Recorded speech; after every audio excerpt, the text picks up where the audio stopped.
Bonsoir à tous, bienvenue sur le plateau Equinox Soir, votre décryptage quotidien de l'actualité de lundi à vendredi 19h-21h, 18h-20h, Greenwich Mean Time. Le premier rapport d'audit de la Chambre des comptes sur l'utilisation des ressources du Fonds spécial de solidarité nationale pour la lutte contre le coronavirus, largement relayé dans les réseaux sociaux, donne aux citoyens ordinaires la latitude de comprendre comment certains départements ministériels ont efficacement contribué à freiner la pandémie.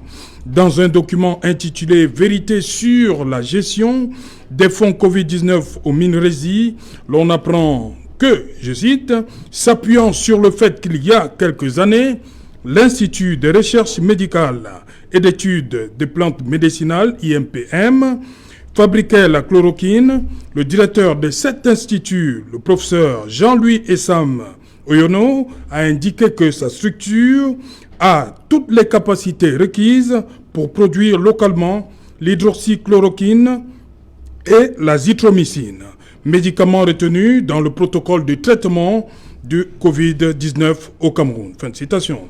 Toujours selon ce document, le directeur de l'INPM a révélé que son institut a acquis des machines de dernière génération qui ont du reste été installées et mises à jour pour la fabrication des sudits médicaments. Fort de cette assurance, le ministre de la Recherche scientifique et technique, la recherche scientifique et de l'innovation, le docteur Madeleine Tuenté, par correspondance, propose au président de la République de mandater l'INPM pour la fabrication des médicaments susvisés. Le 9 avril 2020, accord du chef de l'État pour le déblocage de la somme d'1,012 89 524 francs CFA, dont 627 88 524 francs CFA destinés à la production locale par l'INPM de 5 millions de comprimés d'hydroxychloroquine et de 5 millions de comprimés d'azithromycine. Une somme mise à la disposition du directeur de l'INPM le 14 avril 2020 par le payeur spécialisé du ministère de la Santé publique. Toujours d'après le document Vérité sur la gestion des fonds Covid-19 au MINRESI, l'INPM a mis à la disposition du ministère de la Santé publique un stock de 5 millions de comprimés d'hydroxychloroquine et 250 000 comprimés d'azithromycine. Pour la Chambre des comptes, l'INPM n'a pas lancé la fabrication locale, mais a plutôt procédé à l'acquisition en Inde de 5 millions de comprimés d'hydroxychloroquine et 500 000 comprimés d'azithromycine, plus 300 kg d'intrants d'azithromycine livrés le 29 juillet 2020. Pour la juridiction, l'INPM n'était pas en mesure de produire ces médicaments localement. Madame, Monsieur, tout à l'heure à 20h, c'est la grande édition d'information présentée par Cédric Nouvelet. Tout de suite après, je vous retrouve pour Equinox Soir, deuxième partie. Ce sera le temps du débrief.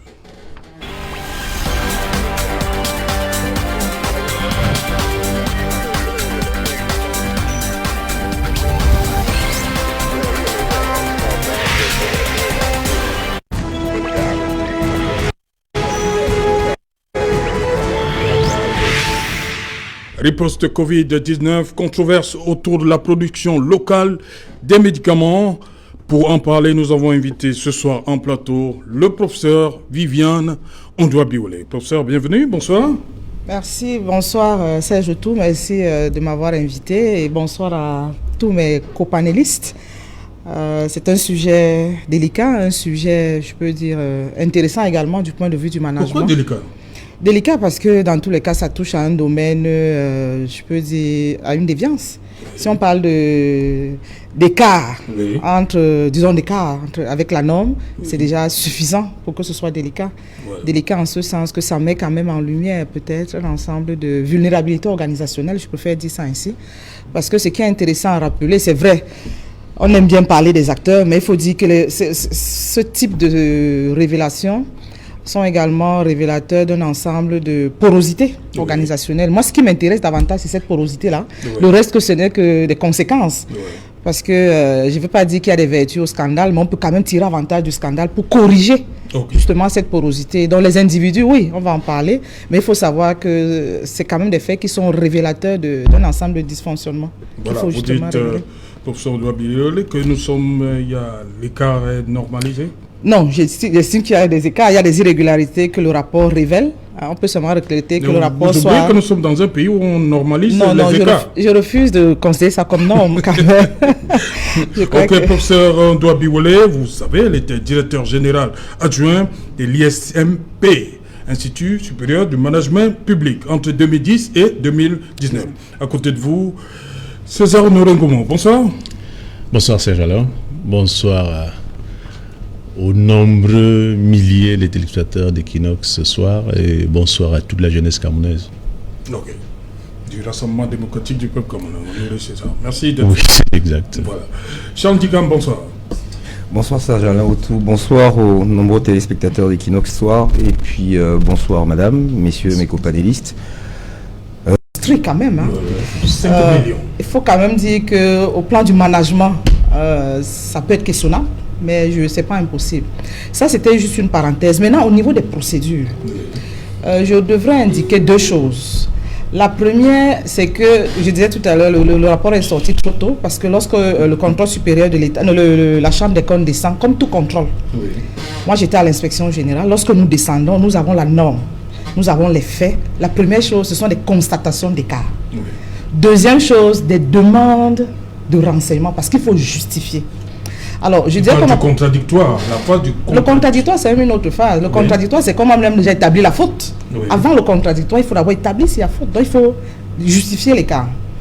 Alors, je dis, je ne sais pas s'ils sont déjà arrivés à ce stade-là, mais je voudrais quand même vous prendre un exemple vécu personnellement. Lorsque un contrôle arrive, c'est un contrôle de régularité et puis un contrôle de conformité. Contrôle de régularité par rapport à la règle, conformité par rapport au processus. Alors, s'il y a des écarts, on va constater, on va écrire. Et je crois que c'est ce qui s'est passé. Oui. Et parfois, il faut que les gestionnaires comprennent aussi que c'est ça la règle. S'il y a un écart, non seulement il faut le justifier, il faut déjà savoir qu'il y a eu des irrégularités, soit les procédures ne sont pas arrivées. Dans tous les cas, il y a irrégularité. Après, on essaie de voir si c'est une faute de gestion, mais il y a déjà irrégularité, semble-t-il. Et parfois, lorsque vous expliquez, on peut identifier l'irrégularité. Moi, je vous prends l'exemple d'une réception provisoire. Si le contrôle vient et que vous êtes à l'étape de la réception provisoire, soit parce qu'il y a des lenteurs, soit parce qu'il y a une incompétence ou un laxisme et qu'il n'y a pas de réception définitive, on va considérer que c'est un marché fictif. Seulement parce que le comptable matière n'a pas fait la réception définitive. Ça peut arriver. Donc, si vous justifiez, le rapport a également tous les éléments, mais c'est déjà la preuve qu'il y a un dysfonctionnement. C'est pour ça que je vois un dysfonctionnement. Deuxième chose, nous ne savons pas ce qui s'est passé dans l'administration, mais je voudrais vous prendre un cliché. Lorsque vous arrivez, disons la poste centrale, je viens de Yaoundé, vous avez les feux, donc vous avez la règle. Quand le policier se met au carrefour, quelle que soit la couleur du feu, on ne regarde pas la règle, on regarde le policier. Parce que s'il vient, et parce que son intention c'est que ça marche, c'est-à-dire qu'à un moment donné, il devient la règle. Et moi je parle là du chef, ça dit que la personne en chef. Donc première hypothèse, il est difficile dans l'administration, pour qui connaît l'administration, qu'une procédure arrive jusqu'au paiement, alors que ce n'est pas une procédure normale. S'il n'y a pas une autre instruction, ce serait une grande faute. Ça veut dire que toute la chaîne en réalité est dans la faute. Mais sinon, il arrive souvent que face à une situation, on a décidé de produire les médicaments. On s'est peut-être rendu compte, je n'en sais rien, qu'on ne peut pas.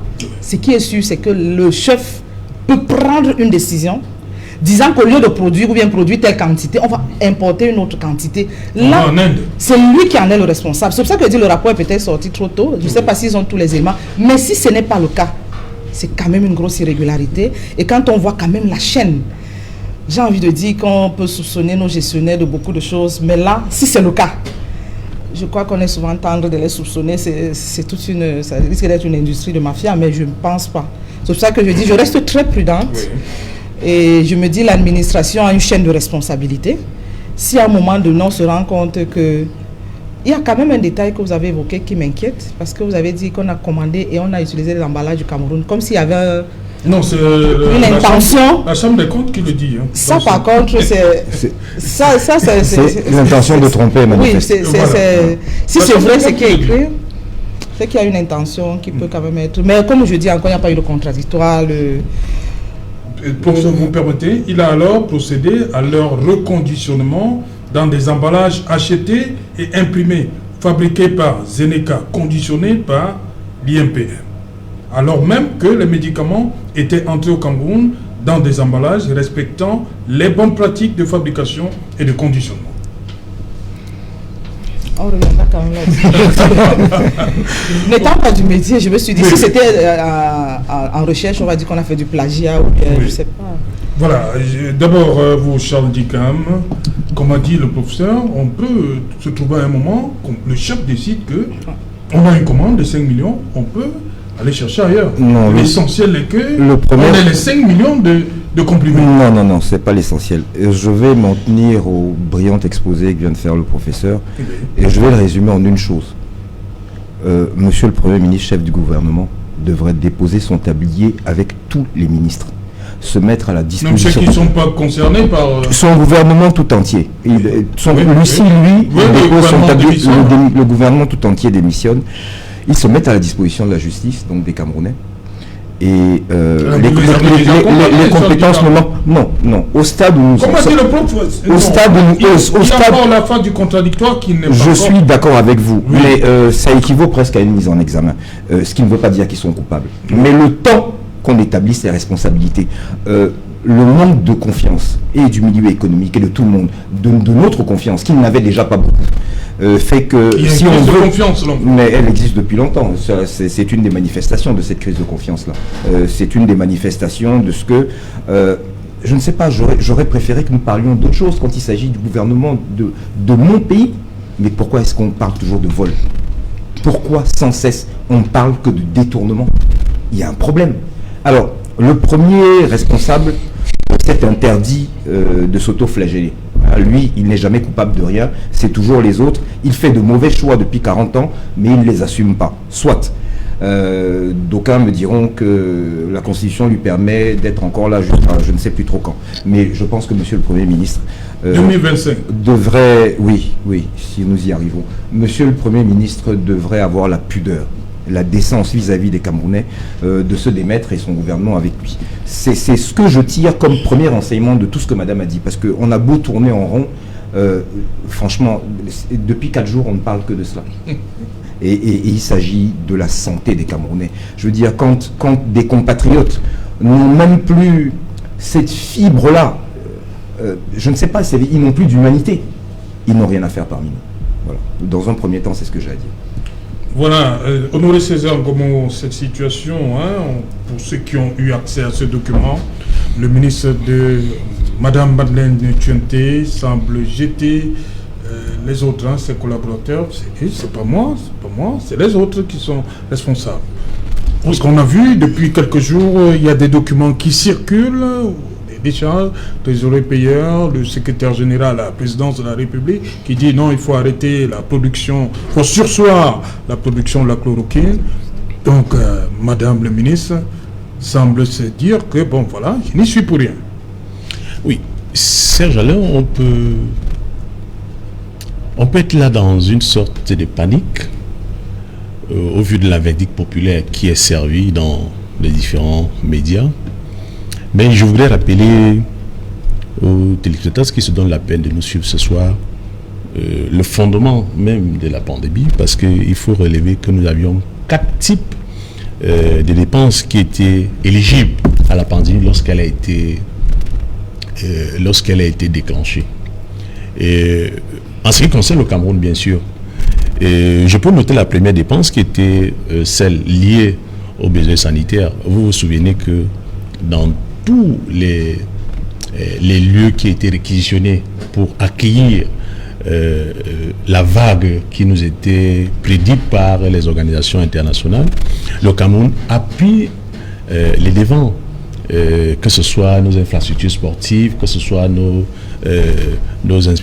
installations hospitalières. Tout a été mis en place pour que les Camerounais soient pris en charge par l'État camerounais.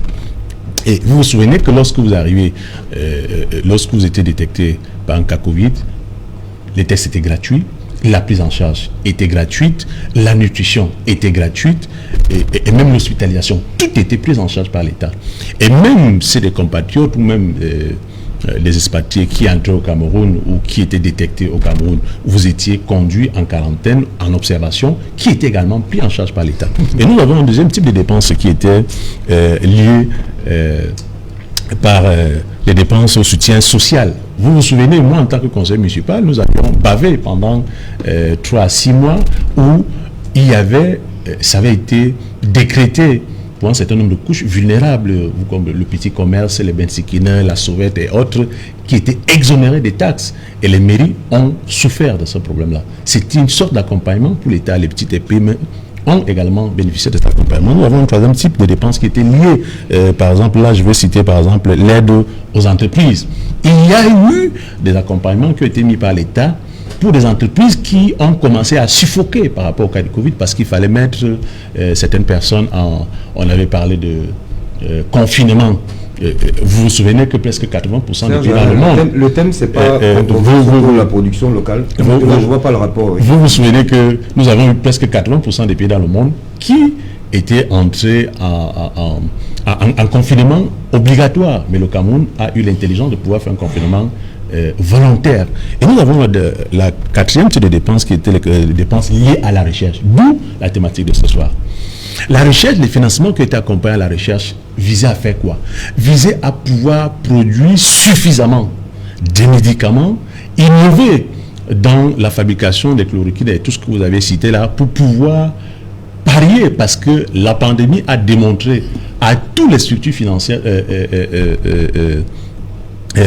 médicales dans le monde, tout le monde avait été pris de court. Et le Cameroun, dans sa gestion, a associé la recherche scientifique et l'innovation pour pouvoir parier à cela. Vous vous souvenez que nous avons eu beaucoup de cas des initiatives locales, que ce soit la portion de Gramme, Monseigneur Cléda et autres. Il y a eu un certain nombre d'accompagnements qui ont été faits. Maintenant, je pense que lorsqu'on regarde ces 4 types qui avaient été initiés par l'État, maintenant, est-ce que cela a été fait? Mais une chose... Non, nous restons sur le 4e. Oui, sur le 4e. Est-ce que... C'est ça qui nous intéresse. Le ministre de la Santé de la Recherche fait une note au président, le correspondant dit que, bon, voilà, l'INPM peut produire la chloroquine et l'azithromycine. Lorsque vous lisez... Au finish, rien n'est fait, mais on a plutôt pris en Inde. Je pense que ceux qui ont suivi l'intervention tout à l'heure du professeur Biolay, elle a tout dit par rapport à cette problématique. Moi, en tant que républicain, je suis très mal placé pour pouvoir porter un autre point de vue contraire que ce qu'elle a dit. Je pense que nous n'allons pas tomber dans la vindicte populaire qui voudrait déjà commencer à couper les têtes. Et nous sommes dans un État qui est réglementé, qui a des procédures.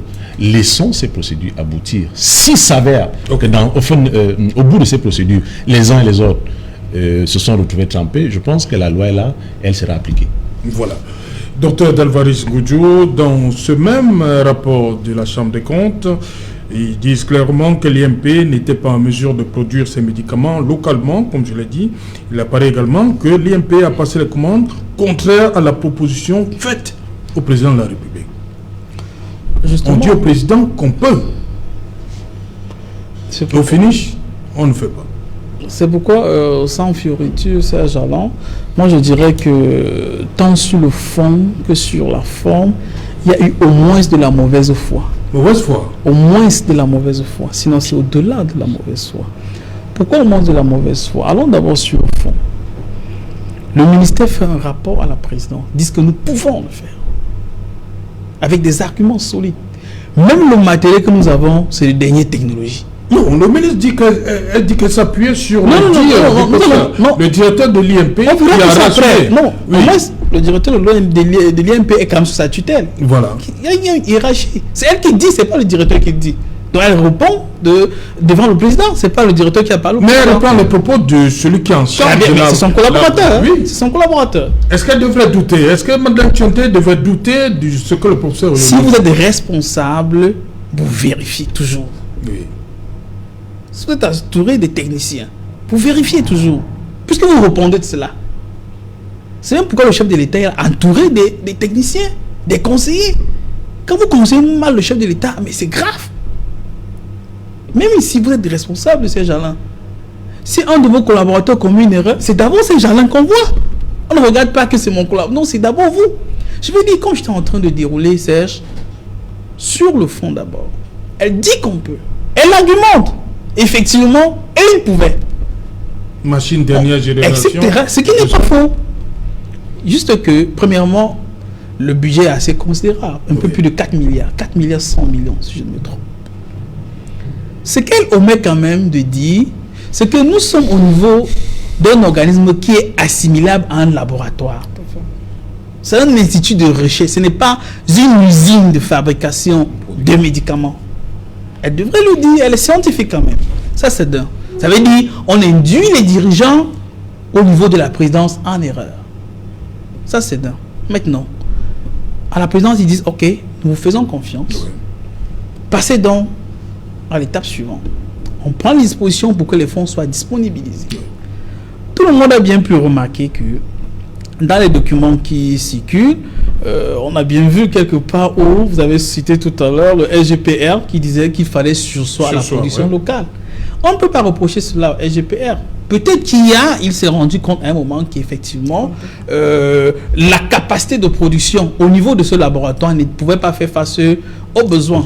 Mais juste que moi je dis qu'il y a la mauvaise foi. Pourquoi? Parce qu'en réalité, la chloroquine que l'on a reçue de l'Inde, l'azithromycine que l'on a reçue de l'Inde, on reçoit cela en fin juillet, le 29 juillet. Oui, 29. Si on les reçoit en 29 juillet et que le SGPR donne une instruction en novembre, ça veut dire qu'on n'avait même pas attendu son instruction. Oui. En d'autres termes, il y avait une mauvaise foi manifeste. Les gens avaient induit la présidence en erreur et avaient passé la commande ailleurs. Donc quand le SGPR le dit, il faut arrêter de faire pour la production locale. En réalité, ils ont déjà passé la commande les mois plus tôt. Or, si vous recevez une production, une commande que vous avez passée en Inde dans un contexte de Covid en fin juillet, ça veut dire que vous avez passé la commande un peu plus avant juillet. En d'autres termes, au moins 6 mois avant, ils sont en train de jouer en jeu. L'État n'est pas au courant. L'État l'instruit en novembre, c'est-à-dire presque 6 mois après, arrêter, alors qu'ils sont en train de recevoir déjà les médicaments. Ça, c'est dingue. Mais dans la mauvaise foi manifeste que je disais, ils essaient d'induire l'État en erreur. Parce qu'en dehors de l'azithromycine qui a été commandée, en dehors de la chloroquine qui est commandée, ils commandent aussi 300 kg d'intrants d'azithromycine. Oui.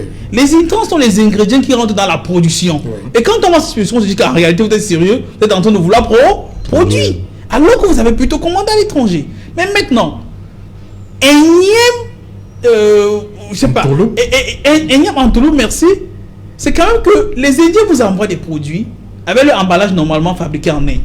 Vous arrivez au Cameroun, vous contactez une entreprise Zeneca et vous imprimez les nouveaux emballages et vous écrivez dessus Made in Cameroun. Vous trompez qui? D'abord l'État, au niveau du Cameroun, mais au-delà. Moi, j'ai assisté à des CBD dessus. Vous savez, depuis un certain nombre de mois déjà, on est en train de veiller, notamment avec l'État du Cameroun, en train de veiller à ce qu'il puisse avoir une libre circulation des marchandises dans la zone CEMAC. Et pour cela, la question des certificats d'origine a été beaucoup abordée. En termes simples, quand vous produisez au Cameroun, vous pouvez l'exporter pratiquement dans tous les pays de la zone CEMAC sans grande difficulté. C'est très grave que l'État du Cameroun, via le MIRESI, commande un produit en Inde et vient faire croire à d'autres habitants de la zone CEMAC que ça a été fait au Cameroun. C'est très grave ça, par rapport à tout le travail que nous avons eu là-dessus, avec les responsables de la zone CEMAC. Ça, c'est d'un. Mais maintenant, même là, vous avez procédé à une production frauduleuse. Ce que nous oublions, c'est que quand vous commandez, puisque quand l'État du Cameroun prend, pour beaucoup de pays, les pays ont développé leurs infrastructures sanitaires au niveau de la production grâce au Covid. C'est comme ça. Même quand il y a des crises, on se développe avec des crises parfois. Quand l'État se dit, ok, si on produit au Cameroun, nous développons un peu plus de 4 milliards, il y a des gars qu'on forme, Fac Science à Yaoundé, Fac Science à Douala, les gars Insei Tangaoundé, etc. On peut éventuellement les utiliser. Il y a une certaine expérience qu'ils auront. Mais surtout, de là, il y a une création d'emplois, puisque en fait, le Covid détruit les emplois. Mais quand vous prenez la décision d'aller produire cela en Inde, ça veut dire que vous créez des emplois en Inde en détruisant les emplois au Cameroun. Alors que l'État du Cameroun se dit qu'en fait, quand vous faites une production locale, cela crée des emplois au Cameroun. Ça, c'est d'un. Je veux dire, quand on est dans un contexte comme celui-là, avec l'ensemble de ces entourloupes-là, je pense que le moins que l'on puisse dire, c'est qu'il y a la mauvaise foi. Nous ne sommes que sur le fond. Maintenant, rentrons sur la forme. Je dis, le ministère de la Recherche scientifique et de l'innovation, son nom est clair. Vous faites de la recherche scientifique et vous faites de l'innovation. Vous n'avez pas vocation au Cameroun à commander les médicaments à l'étranger. Il y a un organisme pour cela. Le Sénat est là pour cela. Centre national d'approvisionnement des médicaments essentiels. Ça veut dire qu'en réalité, vous êtes allé au-delà de vos compétences. Moi, je dis ça, c'est de la forme. En qualité de quoi commandez-vous des médicaments à l'étranger? Vous n'avez pas capacité. Si c'était pour cela, vous rencontrez, c'est pas vos collaborateurs, ils vous disent, les gars, c'est de votre compétence, voilà ce qu'il faut faire. S'il faut commander à l'étranger, passez par eux. C'est comme moi je dis que, tant sur le fond que sur la forme, il y a une très très mauvaise foi. Et c'est très difficile. Et je pense que là, très sincèrement, on a induit le SGPR et la présidence pratiquement en erreur. Sur toute la forme. Puis ils ont fait confiance, mais on a comme impression que oui, on a abusé de leur confiance. Non, vous dites que oui, le SGPR a instruit de sursoir en novembre. Mais avant novembre, vous avez commandé la commande 6 mois plus tôt. Ouais. Vous avez même déjà reçu les médicaments. Ouais. Vous les recevez en juillet. Alors qu'il vous fait un courrier, vous ne pouvez pas mettre ça sur la table disant, voulant l'accuser. Donc moi, je pense que pour moi, que les responsables au niveau du Mérésie ont fait preuve de très très mauvaise foi. Ok. Voilà, professeur. Toujours selon ce rapport de la Chambre des comptes, au 31 décembre 2020, aucun de ces médicaments n'avait été transféré au ministère de la Santé pour un dispatching dans les centres de prise en charge. Ce qui est contraire, comme ils le disent, en dépit des instructions du président de la République. Je vous dis que le rapport fait des constatations. Je crois qu'on ne débat pas de ces constatations. Il n'y a même pas de commentaires particuliers à faire. Ce sont des constatations qui relèvent des évidences. Mais entre ce que le Mérésie dit et ce que le rapport dit, qu'est-ce qui se passe? Vous savez, la Chambre des comptes est un peu comme le Centre Pasteur. Oui. Si le Centre Pasteur nous dit que cette eau est bonne, on va la boire. Ça veut dire qu'à un moment donné, la Chambre des comptes a cette crédibilité, c'est ce qu'il dit. C'est pour ça que je dis que c'est un rapport définitif. On ne serait même pas en train de débattre, ou bien en train de faire des hypothèses, parce que c'est son job. Je voudrais simplement regretter quand même, il faut qu'on le dise, qu'en 2021, que sur la bannière, parce qu'il faut dire qu'il y a quand même une crise de confiance, ça personne ne peut le nier. Et lorsqu'on a un projet comme celui-là, il y a des transparences qui sont, je voulais dire, relativement basiques, surtout qu'on a voté une loi en 2018 sur la transparence. On s'attendrait, comme ça se passe ailleurs, nous sommes au 21e siècle, on a un compte d'emploi. À la limite, on n'a même pas besoin d'attendre l'évaluation. On reçoit de l'argent, on rend compte. Et c'était encore en pleine pandémie, on est tous concernés. Donc moi, je pense que s'il y a des enseignements à tirer, parce que moi, c'est vrai, c'est un prétexte. Parce que je veux dire qu'il y a quand même plusieurs cas. J'ai écrit un livre sur les scandales. Je n'ai pas envie d'écrire un deuxième. Et à l'époque, on avait suffisamment de matière. Mais il y a de la matière encore pour un... Oui, mais c'est ça que je dis que ce n'est qu'un prétexte. Donc on peut déjà parler de certains dysfonctionnements. Premièrement, la transparence. Oui. On n'a pas besoin d'aller dans les tiroirs pour chercher des informations. On n'a pas besoin d'épiloguer comme on épilogue là. Je suis responsable, je reçois des fonds, et puis à la limite, je peux avoir le compte d'emploi. Quand vous allez dans certains pays, pour ne pas faire de concurrence inutile, vous arrivez même, c'est le chauffeur de taxi qui vous dit, ce bâtiment a coûté 300 millions. Les dons venaient de tel et de tel. Ça devient... Il n'y a pas d'opacité. Il n'y a pas d'opacité. On ne devrait pas avoir d'opacité. Ça, c'est la première leçon que moi, je voudrais en tirer. Et c'est d'ailleurs ce qu'on enseigne. C'est qu'en réalité, lorsque vous gérez des fonds publics, les fonds sont publics, sont des fonds qui appartiennent aux Camerounais. Deuxième leçon, parce que moi, je souhaiterais qu'on tire la leçon, parce qu'il n'y a pas de débat. Je vous dis honnêtement, je ne sais pas, je ne suis ni juge, ni responsable de la Chambre des comptes. Je fais confiance à la Chambre des comptes et je fais confiance aux gestionnaires qui doivent se justifier. S'ils ne se justifient pas, il y a des constatations qui sont claires. Deuxième leçon que je voudrais également tirer, c'est qu'il faudrait qu'on fasse attention. L'image a un prix, l'image a un coût. C'est vrai, nous parlons des médicaments, mais est-ce que vous savez qu'il y a des prestataires, notamment des hôteliers, qui ont accueilli des Covidés et qui ne sont pas payés? Je dis, c'est pas normal. Et je veux même aller plus loin, et c'est pour ça que je dis qu'il faut qu'on élargisse le champ. Les gestionnaires doivent savoir que lorsque les prestataires offrent un service, ce n'est pas de la pitance qu'ils viennent demander. Donc vous avez des gestionnaires... Contraints, oui, ils ont été contraints. En plus, et donc ce que je voudrais dire simplement, c'est que lorsqu'on est dans gestionnaire, qu'on sache qu'on a des comptes à rendre. Tout le monde le sait. Quand vous êtes dans une entreprise, vous gérez ce type de fonds. Je connais une dame on doit lui payer 43 millions, qui n'a pas été payé depuis 6 mois. Bon, maintenant vous estimez que vous n'êtes pas obligé. La personne n'a pas de voie de recours. Vous êtes le patron. Moi, je pense qu'il faudrait quand même qu'on revienne au B.A.B.A. Premièrement, que ce soit dans le cadre de ces projets, à partir du moment où vous gérez des fonds publics, ces fonds-là, et quand vous voyez le dispositif de contrôle interne qui a été mis en place, il y a un circulaire du président de la République, du Premier ministre et du ministre des Finances qui disait qu'on va faire un audit indépendant. Ça veut donc dire que le dispositif, jusqu'en 2022, ça veut donc dire qu'en tant que gestionnaire, je dois même apprêter l'alias tous les 3 mois. Je n'ai même pas besoin d'attendre que le contrôle vienne. Le contrôle est prévu. Il y a des ministères qui ont fermé les portes à la Chambre des comptes. Ça, c'est encore les anecdotes des journalistes. Non, c'est dans le rapport. C'est dans le rapport. Oui, c'est dans le rapport. Bon, si c'est dans le rapport, j'estime que c'est pas normal parce que le contrôle était prévu dans le dispositif contrôle interne pour ce programme. La présidente de la République a pris les dispositions, c'était en 2020. En juillet 2020, le Premier ministre aussi a pris les dispositions et le ministre des Finances annonçant que les fonds qu'on vous donne, on viendra contrôler. D'où vient-il qu'il y ait des problèmes?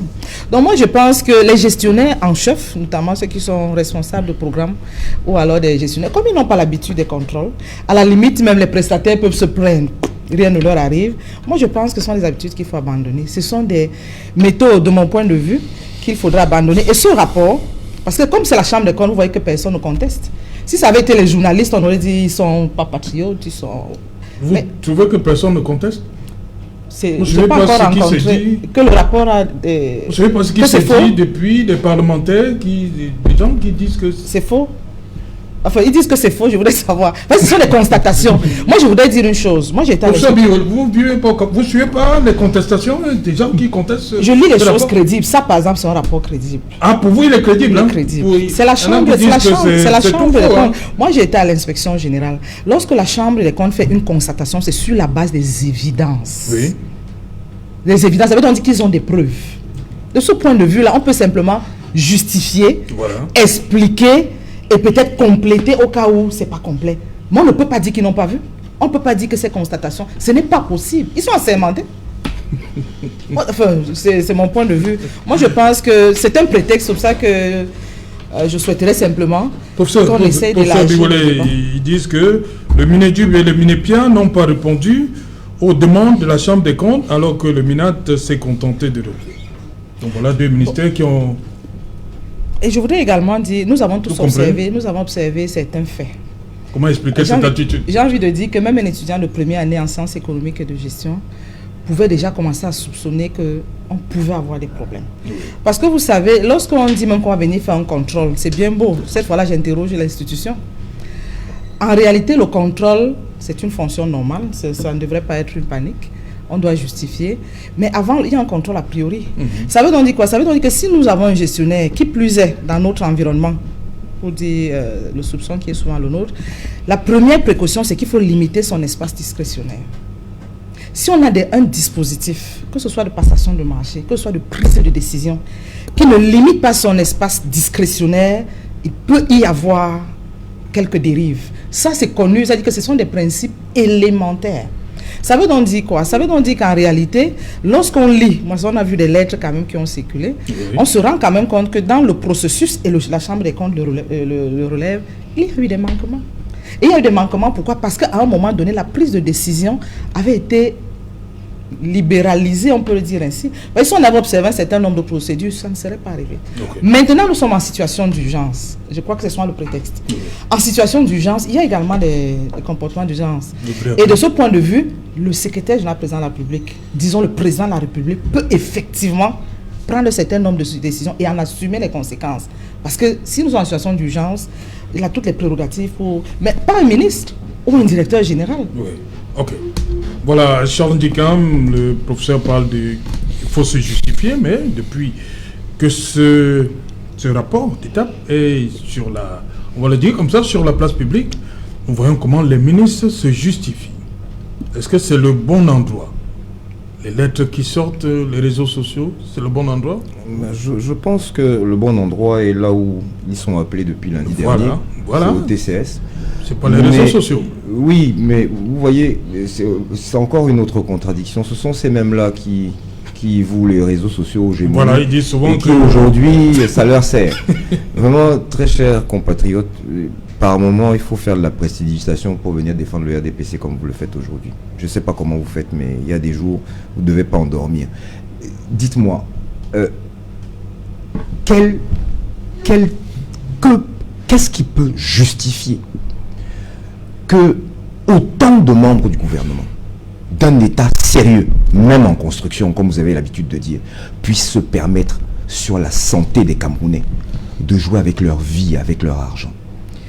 Mais là, c'est le FMI qui vous impose cet exercice.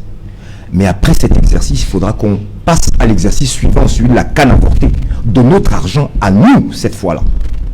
C'est donc le problème de cohérence avec, comment dirais-je, le fait de devoir rendre compte. Ils sont imbus. J'ai coutume de dire le parti État, parce que malheureusement, de vouloir trop embrasser, aujourd'hui vous devez tout assumer. Tout assumer et tout seul. Tout seul. Et j'en profite d'ailleurs pour féliciter l'honorable Nietzsche. Honorable, vraiment, faut continuer. Vous êtes seul, mais il y en aura d'autres. Quelques-uns vous suivront. Qu'est-ce que vous voulez que je vous dise? On est en train de répéter des choses qu'on dit depuis des années. Ça veut dire qu'à un moment donné, quand on n'a plus la capacité de mener son peuple vers un destin, mais il faut qu'on l'abandonne aux autres. Sur les 25 ou 30 millions de Camerounais que nous sommes aujourd'hui, je pense qu'il y en a qui sont en mesure de faire le job. Alors, on aura appris au moins à cette occasion ce que c'est qu'un audit. Et comme dit le professeur, c'est un exercice normal dans la gestion des fonds publics. D'accord? À l'occasion, je sais sur quoi vous rebondirez, mais ça c'était une cotisation dont vous n'étiez pas membre. Je vous le dis d'avance. Voilà. Ok, oui, rapidement. Oui, je voudrais répondre rapidement à Charles. Vous savez, il faut parfois laisser la gesticulation médiatique parce qu'on veut pouvoir survivre politiquement. Il évoque tout à l'heure le FMI. Je voudrais juste pour le rappeler, à l'article 45 nouveau de la part de l'ordonnancement de la rectification de la loi de finances du 3 juin 2020. Je vous donne les contributions. L'Union européenne, 2 milliards. Partenaire mondial pour l'éducation, 9 milliards. L'AFD, l'Agence française de développement, 6 milliards 500. Autres, 3 milliards 500. Versement du budget du Cameroun pour cette pandémie, 137 milliards. La Banque mondiale, 22 milliards. Ce qui donne un total de 180 millions. Où est le FMI? Où est la contribution du FMI?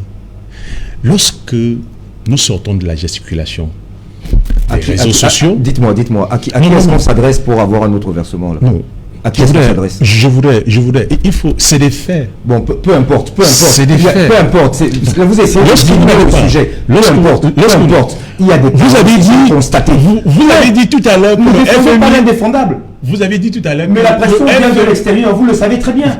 La pression vient de l'extérieur. Le Cameroun ne vous attendez encore de l'argent et vous n'aurez pas tant que vous n'aurez pas donné patte blanche. Pour votre information, oui. Le Cameroun ne subit aucune pression intérieure. Oui, bien sûr, oui. Tous les institutions du Cameroun, j'espère que vous avez suivi tout à l'heure, professeur Biolay, tous les institutions du Cameroun sont soumis au contrat des différentes institutions. Il y a l'OCAM, il y a l'OADA, il y a la Chambre des comptes, il y a toutes ces institutions. Jusqu'à présent, ça a donné quoi?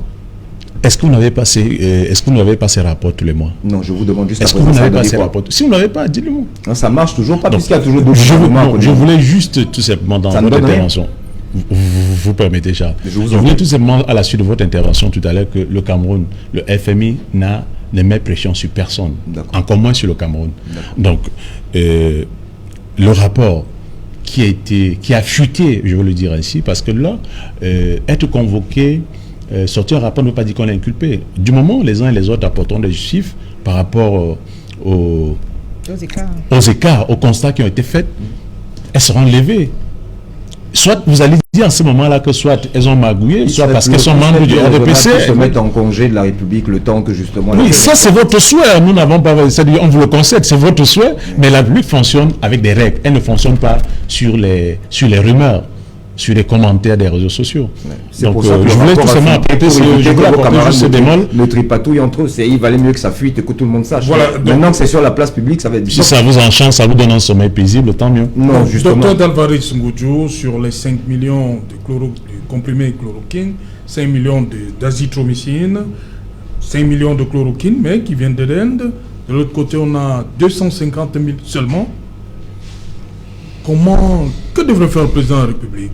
Je pense que le président de la République, ou alors l'État du Cameroun, pour ne pas personnaliser l'action, je pense particulièrement pour ce cas. Nous sommes dans un cas de maladie.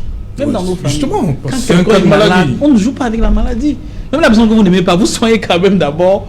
Et ensuite, même quand même c'est un voisin, qui a l'enfant chaud, vous réglez d'abord ça.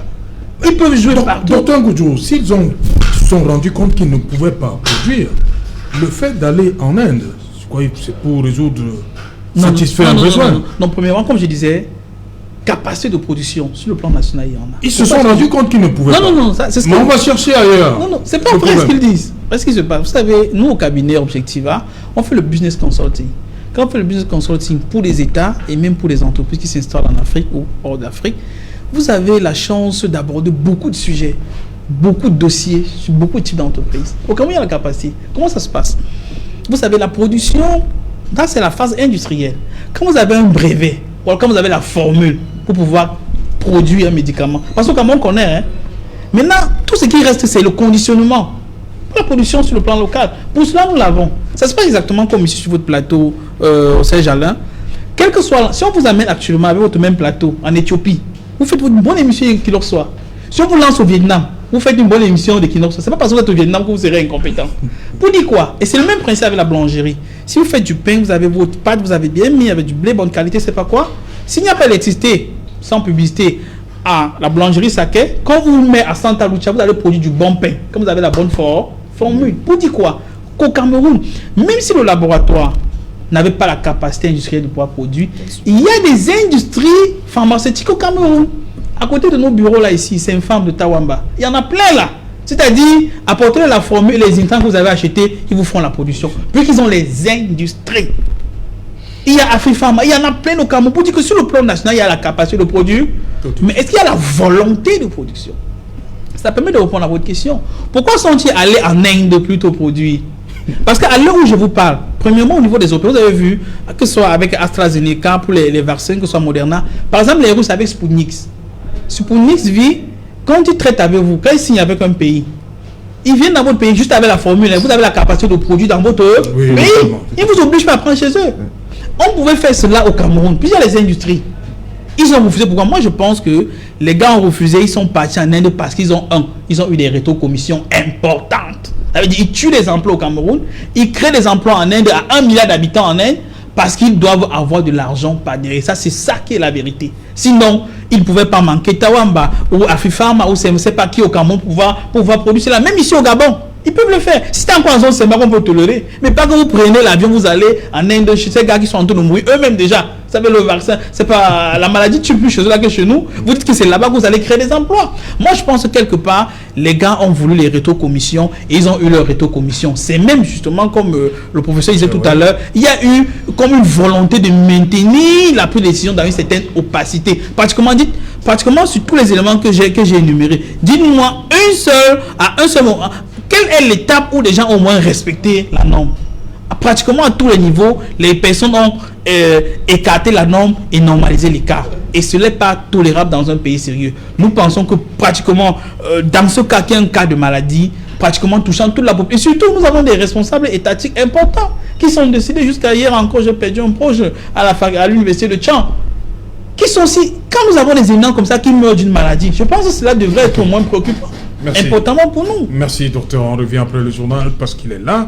Déjà Cédric Noufelet, bonsoir Cédric, au menu ce soir.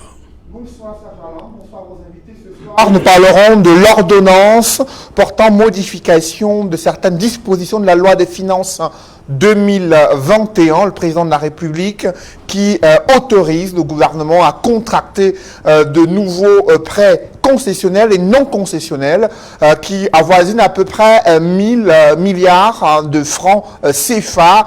De quoi il s'agit, quels en sont les enjeux, nous en parlerons dans le journal de 20h. Nous parlerons également ce soir de ces affrontements entre commerçants et forces de l'ordre dans le 2e arrondissement de Douala, le sempiternel problème du paiement de près de 100 000 francs CFA pour occuper 1 mètre carré sur la voie publique. Les commerçants sont aux abois. Nous en parlerons dans quelques instants. Nous ferons également le point sur le fait que le gouvernement a lancé une opération de comptage physique des personnels de l'État.